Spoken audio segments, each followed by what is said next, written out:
Bien, ahí está. Vamos a iniciar entonces. Como les dije, quería darle algunas indicaciones. Vamos a cambiar un poquitito nuestra metodología de trabajo, ya que justamente se hila un poquitito el módulo anterior de kinefisiatría estética con lo que es el taller de masaje reductivo y linfático. Quiero ir complementando un poco lo que ya vimos en el módulo anterior. En base al examen final, hubo planteamientos sobre casos que estuvimos realizando en clase e incluso temas que constantemente venimos hablando, ¿verdad? Y hubo muchísimas falencias. Creo que una sola persona le dio al 100% o sea, le atinó al 100% en esos tres casos. Después el resto era ChatGPT y era cualquier otro divague. Así que me preocupa realmente porque son segundo año y son temas que va a ser crucial para la carrera. Son temas que sí o sí nosotros nos topamos con ese tipo de casos en la vida real y evidentemente, lógicamente uno estudia porque se quiere dedicar a esto, entonces hay mucha falencia todavía. Entonces, para modificar un poco eso, para poder ayudarles un poco con relación a eso, vamos a cambiar un poquitito nuestro método de trabajo, principalmente en los trabajos que están realizando o sea, que valga la redundancia, como trabajo práctico. Eh, como les dije, vamos a estar trabajando en las clases presenciales en el instituto, en la clínica del instituto, digo bien. Tenemos varias cabinas en donde justamente la idea mía es que se vayan adaptando ustedes a una simulación de trabajo ya en campo, ¿verdad? Entonces, van a estar teniendo disponible las cabinas para poder trabajar. Eh, y bueno, vamos a estar viendo los diferentes temas, ¿verdad? Que se enfoca en este taller o en este módulo para ir reforzando un poco. Como nos dice, o sea, es taller de masoterapia reductiva y linfática, voy a volver a implementar el tema de posquirúrgicos para que vayan reforzando un poco sus técnicas. Otra cosita, quería comentarles que al final estuvimos hablando con Martita y diciembre voy a cubrir con ustedes la pasantía. No sé si ustedes ya saben eso, pero o sea, en el caso de que no sepan, ahora les voy comentando, ¿verdad? La clase anterior todavía yo no sabía eso, por eso mencioné en esa grabación que no iba a estar con ustedes en la pasantía, pero en estos días estuve hablando con Martita y me pidió que lleve ese diciembre por lo menos la pasantía con ustedes. Eh, entonces, justamente ahí vamos a reforzar otra vez estos módulos que estamos teniendo de seguido. Gracias a Dios, ustedes tienen la ventaja de que justamente ya vinieron realizando en los módulos anteriores, ya tuvieron fisioterapia, ya tuvieron este taller que vamos a estar realizando, o sea, van a tener este taller que estamos realizando, tuvieron kinefisiatría. Entonces, ustedes en teoría están mucho mejor preparados en cuanto a lo que era el segundo año del año pasado, ¿verdad? Que estuvieron compartiendo, el primer mes estuvieron compartiendo juntos también y se van a recordar de esas compañeras, ¿verdad?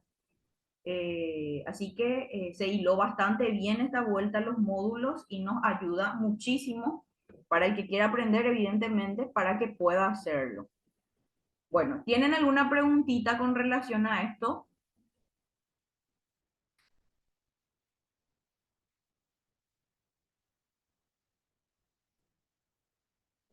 En mi parte ninguna prueba. Ok, perfecto.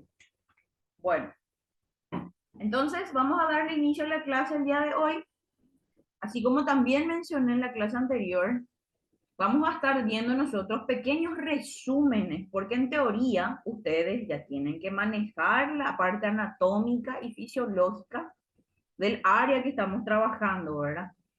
Como nuestro taller se enfoca en masoterapia reductora y linfática, evidentemente vamos a estar trabajando sobre el sistema linfático y vamos a trabajar sobre tejidos adiposos, ¿verdad? Entonces, a modo de hacer como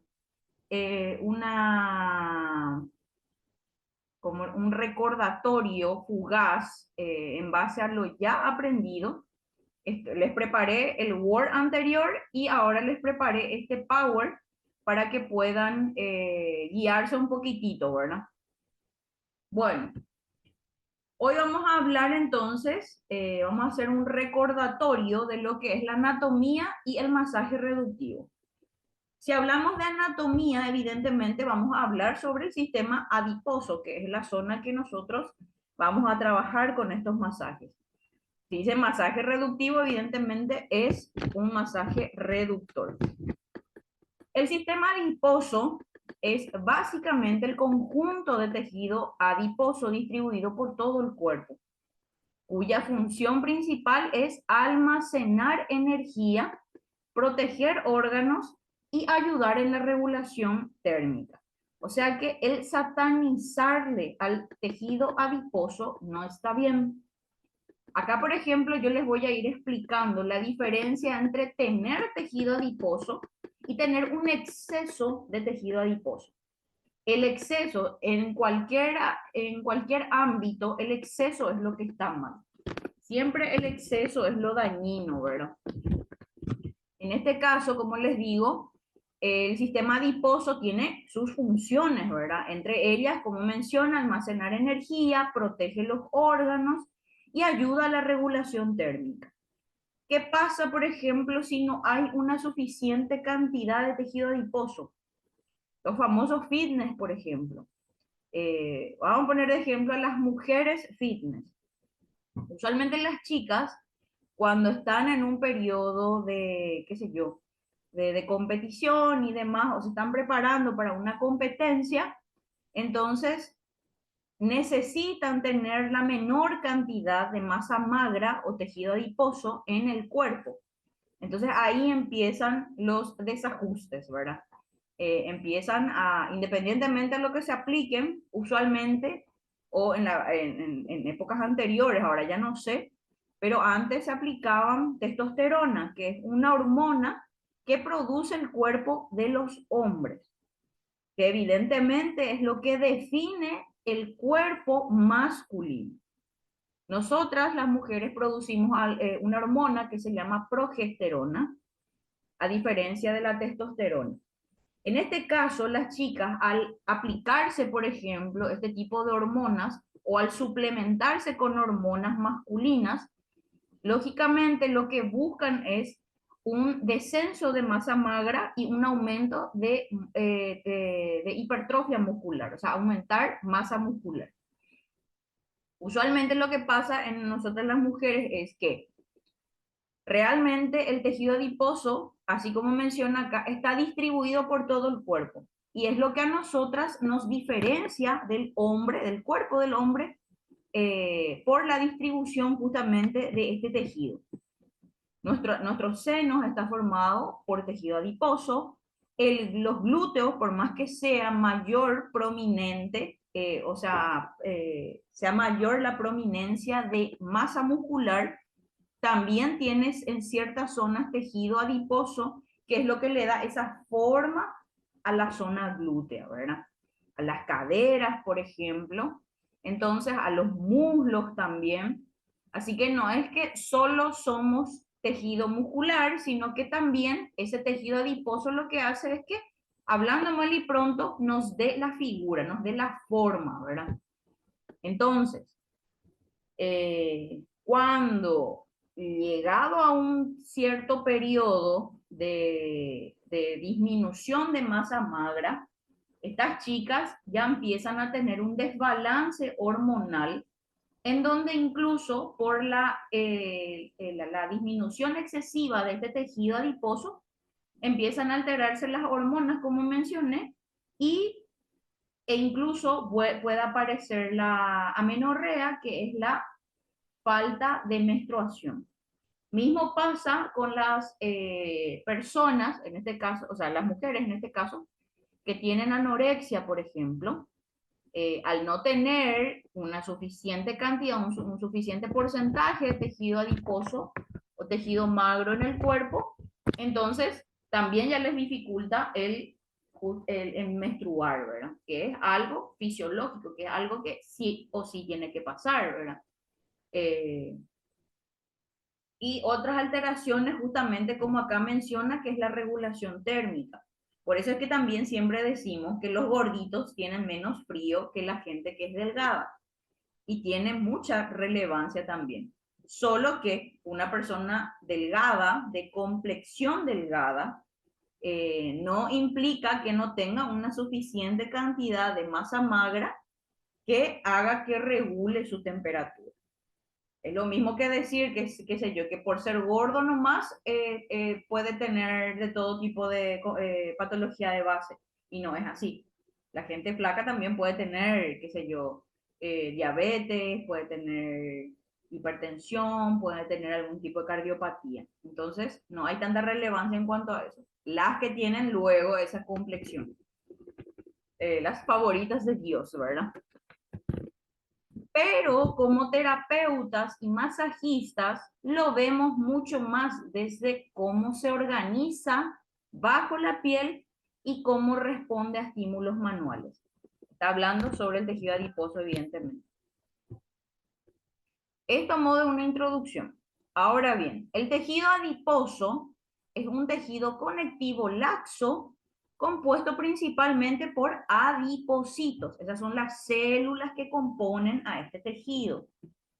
Estas se almacenan grasa y cumplen funciones de reserva energética, aislamiento y amortiguación. Se clasifican en dos tipos principales. Tejido adiposo blanco, que almacena energía en grandes gotas de lípidos, lípido es grasa, y tejido adiposo pardo, que genera calor gracias a sus abundantes mitocondrias. El tejido también contiene una fracción estromal vascular que incluye vasos sanguíneos, nervios y células inmunitarias. ¿Se acuerdan en qué capa de la piel se encontraba el tejido adiposo? En la hipodermis, profe. Buen día. Excelente, en la hipodermis. ¿Cuál era la primera capa de la piel? La epidermis. Epidermis, dermis e hipodermis entonces. Y en la hipodermis es en donde se encuentra este tejido adiposo. Entonces, esto sí ya no me vas a contestar, Lidia. El tejido adiposo entonces se encuentra encima del músculo o por debajo del músculo. Si alguien puede contestar, que no sea Lidia. Encima. Excelente, está encima del músculo. Por eso es que justamente venimos hablando sobre que los masajes reductores de la vieja escuela, al realizar esa técnica, le hace sufrir al paciente. El paciente o la paciente termina horrorizada de la técnica porque evidentemente le dolió asquerosamente, ¿verdad? Entonces, no es necesario hacer tanta fuerza o con tanto esmero ese masaje reductor, porque nosotros lo que estamos lastimando en ese caso ya sería la parte muscular.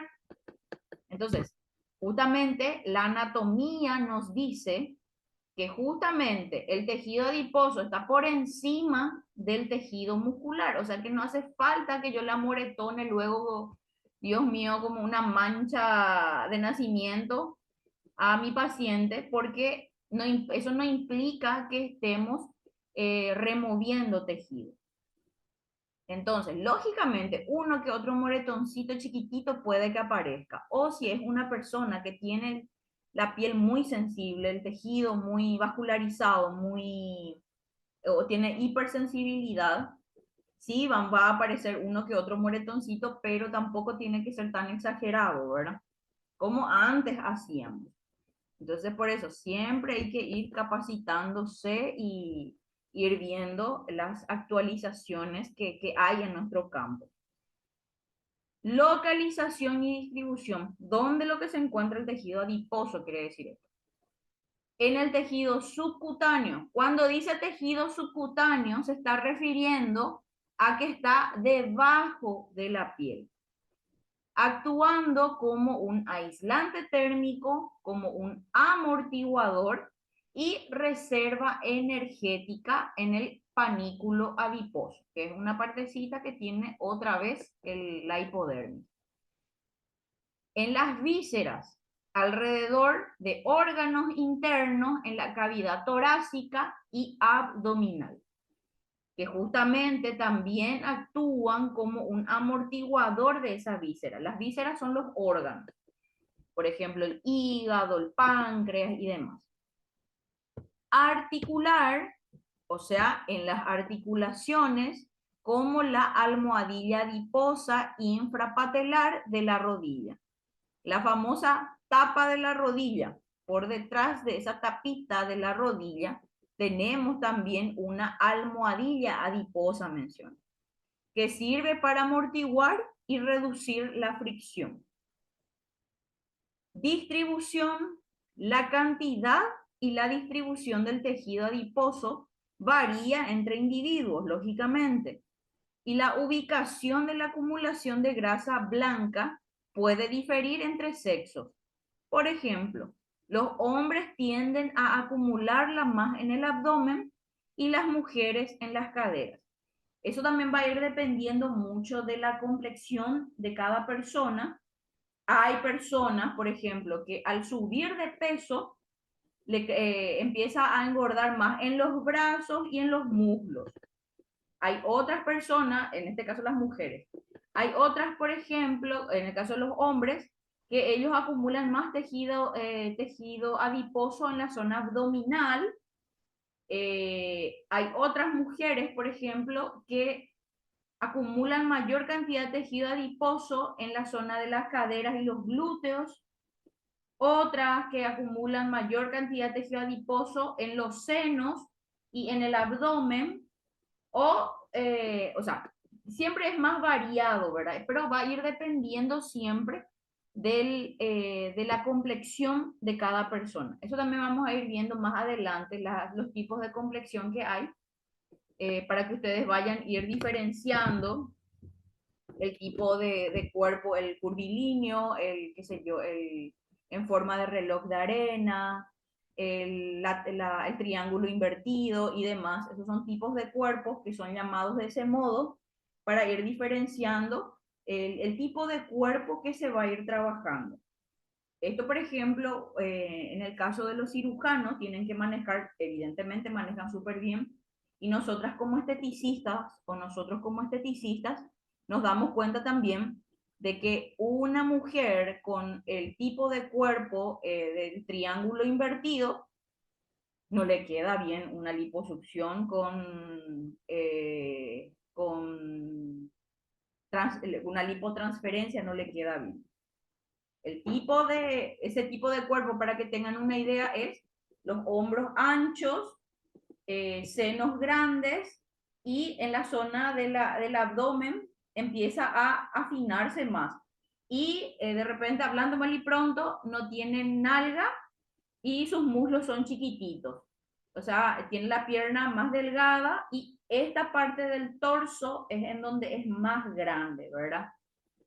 A ese tipo de mujeres u hombres, porque también los hombres se hacen ese tipo de cirugías estéticas, por ejemplo, ni por más que se le cargue la cola con la grasa abdominal que tenía, le sacan tejido adiposo del abdomen con la lipo y le hacen una lipotransferencia, le cargan en ciertas zonas donde necesita, no va a quedar 90, 60, 90, no va a quedar con esa forma de pera, que es otro tipo de, hacen referencias a cierto tipo de objetos para que tengan mayor noción de cómo es esa complexión física.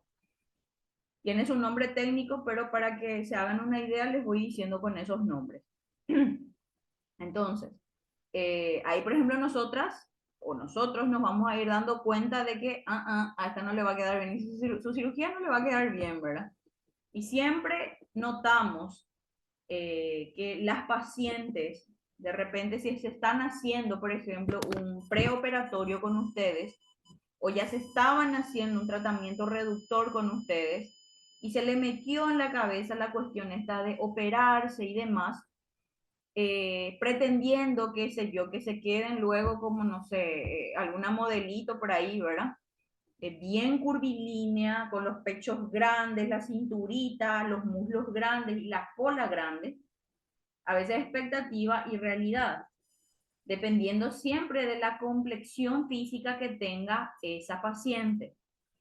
Y nosotras, justamente, es también nos corresponde guiarles un poco con relación a eso para que se quite un poco esa expectativa así, luego al paciente, porque muchas veces no salen conformes posterior a la cirugía porque era otro el ideal que estaba teniendo, ¿verdad?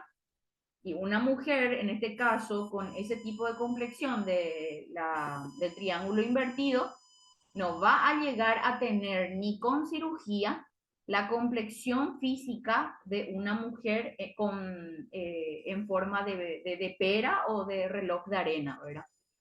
Ni con la cirugía no se logra eso.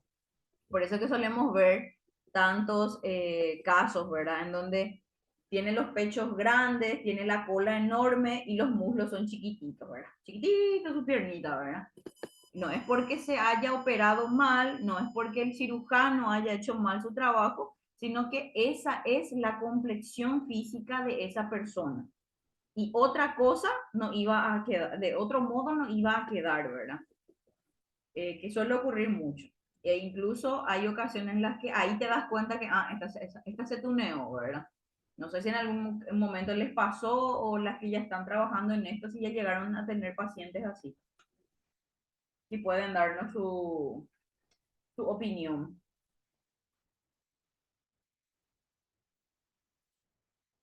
¿No A mí no todavía. todavía no. Y Lidia, ¿vos qué tal?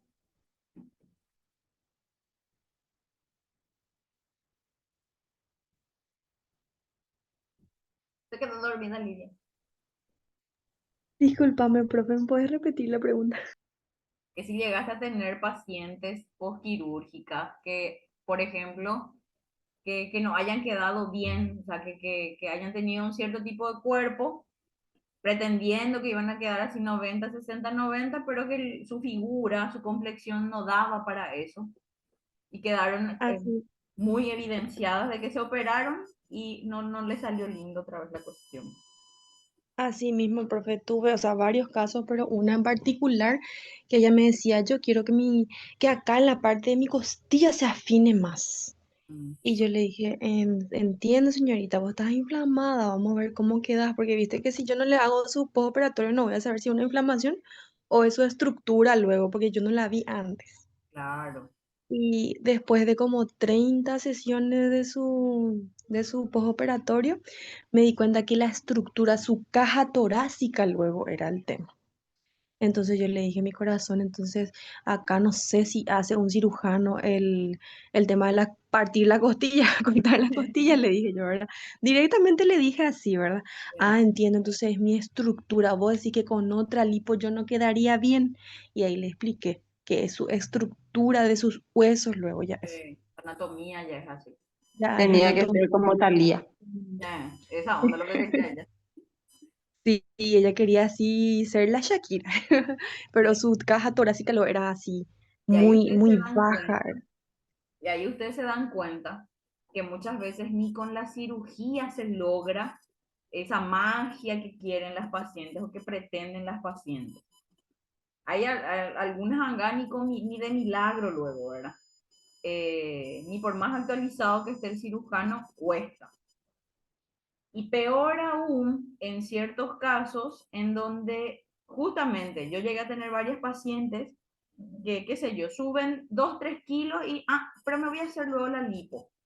Entonces, jamás pretendieron entrenar, jamás Pues pretendieron se cuidar tranca su todo, la salud. grabación es así, soy yo nomás. Claro, entonces me voy y me opero nomás y ya está. Entonces, no va tanto por ahí la cuestión. En teoría también, así como en nuestro campo, en estética, nuestro trabajo es complementar la alimentación saludable y la actividad física del paciente. La misma cosa es en el caso de la cirugía. Pero en cuanto a la complexión física, no hay tu tía. Si vos ya sos de tal modo, ni con cirugía muchas veces se revierte esa cuestión. E incluso suele ocurrir que hay hombres que hacen esa transición, ¿verdad? Al operarse quedan mejor incluso que otras chicas. No sé si me entienden a lo que voy. Tienen mejor cuerpo, terminan teniendo mejor cuerpo que una chica que se opera. Y también me ocurrió. Entonces, y ha de ser frustrante, ¿verdad? Pues te frustra, qué sé yo, él que no era mujer, al pasar a ser mujer, tiene mejor cuerpo que yo que me operé también y que yo sí soy mujer, ¿verdad? Y ocurre mucho. Entonces, es algo que también nosotros tenemos que hablar con las pacientes, porque hay cuestiones que no son modificables, por ejemplo. También llegué a tener una paciente que era justamente tiene el tipo de cuerpo del triángulo invertido. Ella era muy grande arriba y abajo era chiquitita, tenía panza, pero no tenía cola y los muslos eran muy delgados. Se operó y evidentemente no quedó como quería ella, ¿verdad? Y era lógicamente, nadie te explica eso, ni mucho menos los cirujanos, porque si no es una paciente perdida, ¿verdad? Pero sería, eh, para mí particularmente sería mejor, ¿verdad? Hablarle con sinceridad al paciente para que no se cree tantas expectativas en cuanto a lo que va a ser la cirugía y que por lo menos, bueno, estoy mejor de lo que estaba antes, ¿verdad? Y que se conforme con eso, ¿verdad? Pero hay personas que se obsesionan con esto y terminan haciéndose 1000 veces las cirugías. Tengo entendido que hasta 3 lipos se puede hacer, pero como estamos en Paraguay, fija que hay cirujanos que hacen más de 3 liposucciones. Hay riesgos ya cuando es así la cuestión, pero suele pasar. Y yo conozco gente que se hizo más de 3 liposucciones.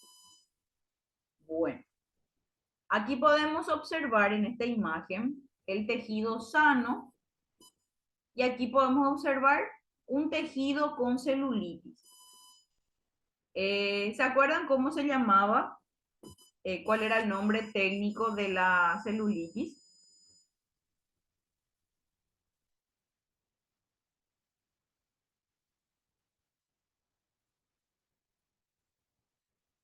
¿Se acuerdan o no?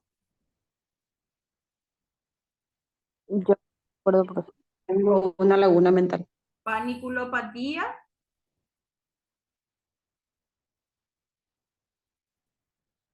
paniculopatía fibroesclerótica. Ese es el nombre de la celulitis. ¿Está bien?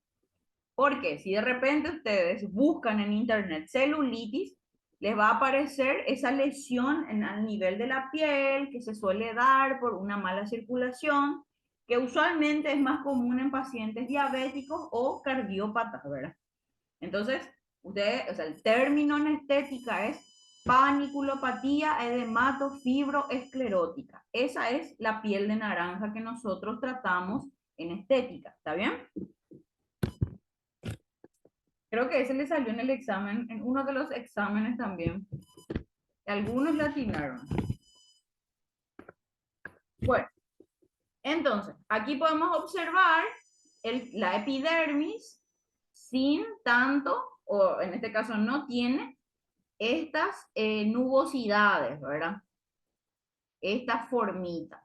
Aquí está la dermis y este es el tejido hipodérmico. Y aquí, sin embargo, podemos observar que estos tejidos, estos lóbulos de grasa, están hipertrofiados, son mayor cantidad en tamaño, o sea, son mayores en tamaño que en cantidad, lo que quiero decir. Y evidentemente están menos vascularizados que en este caso. Usualmente se puede dar por una retención de líquido, sobresalen más esos tejidos y es más notable en este caso de este modo, ¿verdad? Justamente por el embarazo se suele dar también, y ahora doy fe de eso, lastimosamente, de que sobresale muchísimo más o se nota muchísimo más la celulitis cuando estamos edematizadas. Ahora, justamente lo que les comenté en una de las clases que estuvimos hablando, que ahora yo, por ejemplo, estoy muy edematizada, o a veces cuando estoy parada mucho tiempo o me estoy ajetreando mucho tiempo, me edematizo rápido y la celulitis a full, ¿verdad? Y justamente es a consecuencia de esto. Aquí también pueden observar que esto es lo que ocasiona que se pueda observar esos hoyitos o esos pocitos en el tejido. En teoría esto es lo sano y así se observa esa celulitis entonces. La acumulación de tejido adiposo. ¿Por qué? Vamos a ir viendo. Justamente como les digo, satanizamos mucho lo que son los tejidos, el tejido adiposo, pero no es el tejido adiposo el problema, es esa acumulación excesiva que justamente o principalmente se da por un balance energético positivo. Hay una mayor ingesta de calorías de las que se gastan. O sea, que, lógicamente, una persona que está comiendo mucho carbohidrato o está comiendo, excede el límite de calorías, que es lo normal o lo saludable en este caso, y no está haciendo actividad física, sus actividades de la vida diaria no implican mucho movimiento, entonces, lógicamente, al no gastarse esas calorías o esa ingesta, es lo que ocasiona ese acúmulo de tejido adiposo. Lo que lleva a que los adipocitos, que son las células de grasa, almacenen los triglicéridos en su citoplasma. Esta acumulación puede ocurrir mediante dos mecanismos. Uno, que es la hipertrofia, que sería el crecimiento del tamaño de las células existentes, de esas células adiposas, o la hiperplasia, que es el aumento del número de células. O sea que tenemos una de dos. O aumentan la cantidad, yo tenía antes 3, por poner un número, y ahora tengo 10 células adiposas. O esas 3 que tengo se agigantan más de lo normal. Esa sería la manera entonces en la que se acumula ese tejido adiposo. Mecanismos de acumulación entonces, la hipertrófica, las células adiposas existentes aumentan de tamaño para almacenar más lípidos, grasa en este caso. En casos de obesidad, los tejidos, los adipocitos pueden llegar a ser 2 o 3 veces más grandes de lo normal. Este tipo de crecimiento es el predominante en adultos. Y sería esta la imagen. Era así y pasó a ser así. Más grande, ¿verdad? Y la hiperplasia se produce un aumento en el número de células adiposas. En la infancia y juventud, ambos mecanismos, tanto la hiperplasia y la hipertrofia, suelen contribuir al crecimiento del tejido adiposo. Acá entonces, se hipertrofia, aumenta de tamaño esa célula, las células que ya teníamos luego. Estas 4 teníamos, estas eran chiquititas. Acá crece el tamaño Y en este caso, en la hiperplasia, aumenta la cantidad, en teoría, de esa célula. ¿Se entiende la diferencia?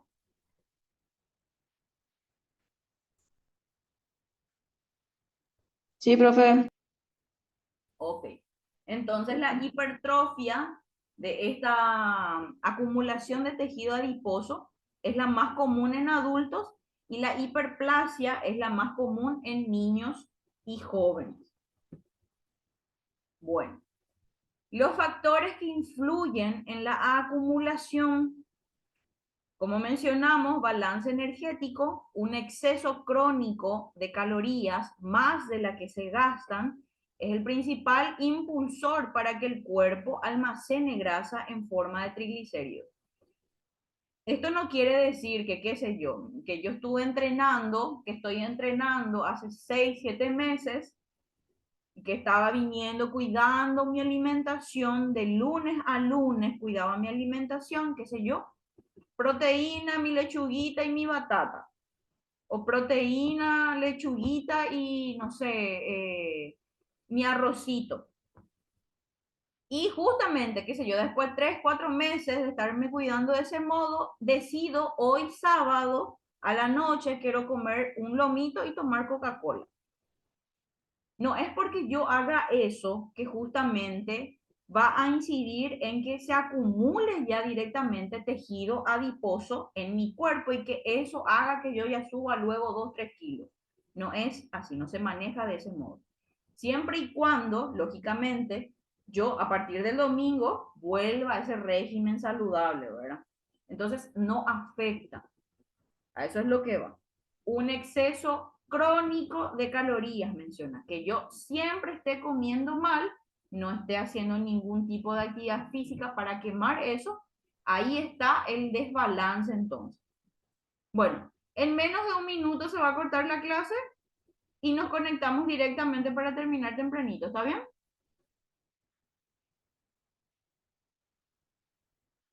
Sí, profe. Ok, un ratito. Entonces.